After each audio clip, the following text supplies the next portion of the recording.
ارشاد خداوندی ہے وَلِلَّهِ الْعِزَّةُ، عزت اللہ کے لیے ہے، عزت اللہ کے لیے ہے، وَالرَّسُولِهِ، اور اس کے رسول کے لیے ہے، وَلِلْمُؤْمِنِينَ، اور مومنین کے لیے ہے، وَلَكِنَّ الْمُنَافِقِينَ لَا يَعْلَمُونَ، لیکن منافقوں کو یہ بات سمجھ میں نہیں آتی۔ میں سمجھتا ہوں کہ اگر میں اس پر تبصرہ نہ کروں تو پھر بھی آپ سمجھ گئے ہوں گے کہ یہ عجیب آیت ہے کہ اللہ نے ارشاد فرمایا کہ اللہ کے لیے عزت ہے، اس کے رسول کے لیے عزت ہے، مومنین کے لیے عزت ہے، لیکن یہ بات منافقوں کو سمجھ میں نہیں آتی۔ اللہ نے یہ نہیں کہا کہ مشرکوں کو سمجھ میں نہیں آتی، اللہ نے یہ نہیں کہا کہ کافروں کو سمجھ میں نہیں آتی، اللہ نے فرمایا یہ بات منافقین کو سمجھ میں نہیں آتی۔ 1400 برس گزر گئے اور آج تک منافقین کو رسول سمجھ میں نہیں آیا۔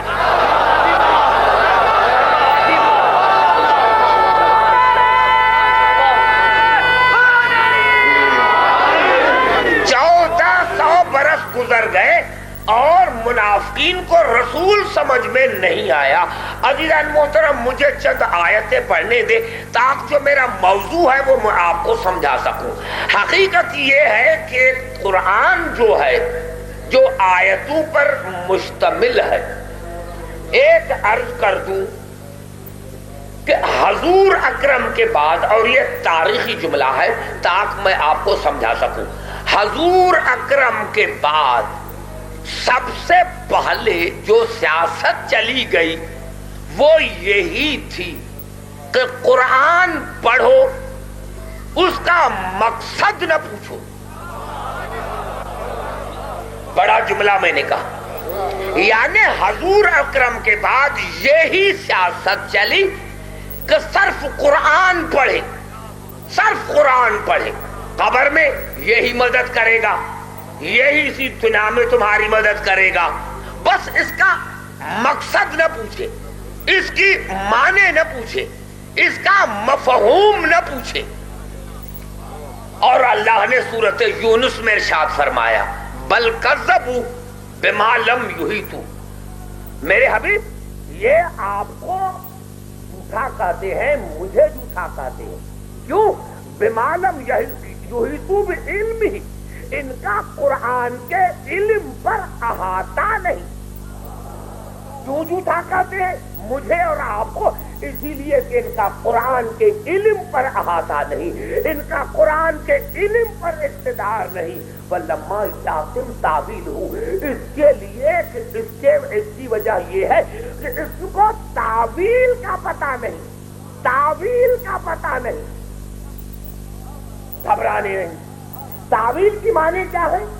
تعویل معنی معنی، مفہوم، مقصد۔ ایک ہوتی ہے تنزیل، دوسری تعویل۔ اللہ نے ارشاد فرمایا یہ تعویل، تنزیل تو پڑھتے ہیں، تنزیل کی قرأت تو کرتے ہیں، لیکن ان کو تعویل نہیں آتی، اور جب تک تعویل نہیں آئے گی نہ ان کو میں سمجھ میں آؤں گا نہ تو رسول سمجھ میں آئے گا۔ بڑا جملہ ہے جو کہنا چاہتا ہوں کہ اللہ نے ارشاد فرمایا کہ دیکھو مجھے اور رسول کو اسی لیے جھوٹا کہتے ہیں کہ ان کا قرآن کے علم پر اقتدار نہیں۔ پھر سورۃ اعراف میں ارشاد ہوا هل ينظرون الا تاویلہ، کیا تمہیں انتظار ہے تعویل کا؟ تمہیں معنی کا انتظار ہے، مقصد کا انتظار ہے؟ یوم یاتی تعویلہ یقول الذین نسوہ من قبل قد جاءت رسل ربنا بالحق۔ اللہ نے ارشاد فرمایا جب قیامت میں یہ تعویل ظاہر ہوگی تو جو پہلے میرے حاجیوں کو جھوٹا کہتے تھے آج کہیں گے کہ سچے ہیں۔ میں سمجھا شاید نہ سکا، یعنی اللہ نے فرمایا کہ پہلے جو میرے رسولوں کو، میرے حاجیوں کو جھوٹا کہتے تھے، جب قیامت میں تعویل ظاہر ہوگی تو اس وقت کہیں گے کہ یہ سچے ہیں فَهَلْ لَنَا مِن شُفَعَاءَ فَيَشْفَعُوا لَنَا، اور اس وقت کہیں گے کہ ہے کوئی ہادی جو ہماری شفاعت کرے، ہے کوئی ہادی جو ہماری شفاعت کرے۔ ارے یہ پہلے شفاعت کا انکار کیوں کرتے تھے، پہلے ہادیوں کا انکار کیوں کرتے تھے؟ کیونکہ ان کو تنزیل آتی تھی، تعویل نہیں۔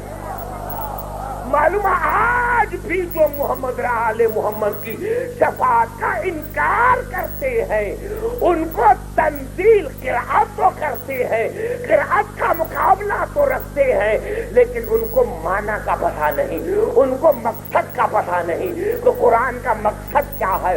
اسی لیے تمام مسلمان بھائیوں نے اس حدیث کو کوٹ کیا اپنی کتابوں میں کہ رسول نے فرمایا انا اقاتل علی تنزیل القرآن ویا علی انت تقاتل علی تاویلہ، علی میں تنزیل قرآن پر لڑوں گا اور آپ تاویل قرآن پر۔ خبر آگے شاید میرے دوستو پہلے میرے موضوع کو سمجھو کہ رسول میرے اللہ کے لیے عزت، رسول کے لیے عزت، مومنین کے لیے عزت، لیکن یہ منافقوں کو پتہ نہیں، لیکن یہ منافقوں کو بات سمجھ میں نہیں آتی۔ اور اللہ نے یہ رسول نے یہاں کہا کہ میں تنزیل قرآن پر لڑوں گا، علی لڑے گا تعویل قرآن پر، تعویل قرآن پر، معنی پر، مقصد پر، معنی پر، مقصد پر۔ آج دنیا مجھے یہ بتا کہ جو بدر میں رسول سے لڑے تھے حالانکہ تنزیل ہے جسم، تعویل ہے روح، تنزیل ہے جسم، تعویل ہے روح۔ ارے کوئی لفظ ہو اس کے معنی کا پتہ نہیں تو انسان کو کوئی بات سمجھ میں نہیں آتی، کیونکہ لفظ جو ہے وہ جسم ہے، معنی اس کی روح ہے۔ تو رسول لڑا جسم پر، علی لڑے روح پر، رسول لڑے جسم قرآن پر، علی لڑے روح قرآن پر۔ آج ہے کوئی مسلمان، ارے میں علی کی بات نہیں کر رہا، میں رسول کی بات کر رہا ہوں، ہے کوئی مسلمان جو کہے کہ جو بدر میں رسول سے لڑے وہ مسلمان، جو احد میں رسول سے لڑے وہ مسلمان، جو خیبر میں رسول سے لڑے وہ مسلمان، کہیں گے کافر ہے؟ ارے افسوس کی بات ہے جو جسم پر رسول سے لڑے وہ تو کافر ہے، اور جو روح پر علی کو لڑے وہ علی